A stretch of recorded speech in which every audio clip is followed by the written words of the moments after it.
Už to padlo. Rock this!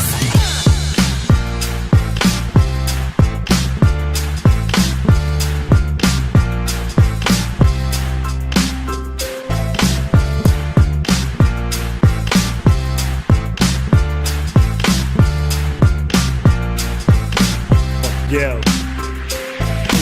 Afrop a Jay, zase spolu, zase zpátky. Zůstáváme bratři, když máme jiný matky. Jsme pro někoho trapní, anebo úžasní. Honíme se za sny, bereme si, co nám patří. Známe se už přes 10 let. Tango a cash svět opět ve hře. Teď jsme konečně na společné desce. Rap, který tě jebe ještě a ještě.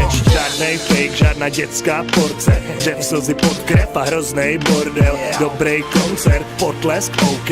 Top rap kotel, žádnej problém. Nemůže každý MC být. Některý MCs by měli zbýt.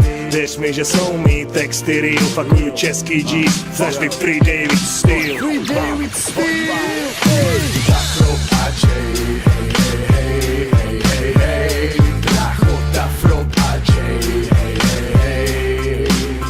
Všichni se mnou. Afrop a Jay, hey, hey, hey, hey, hey, hey. Bráchota, Afrop a Jay, hey, hey, hey. Yo, na majku jsem něco jako šílený Jay. Dafa Dizzy jako jeden, co tě zničí. Excite kryje jeden šílený man. Tohle EP je prostě roky přirozený děj.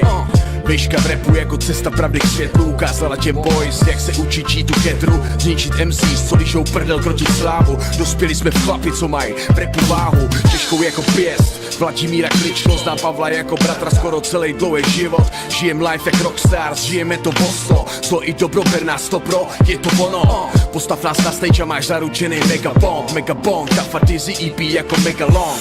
Není rok, aby jsme nevydali zase song. Není strop, další krok, bude třeba deska bro. Afrop a Jay.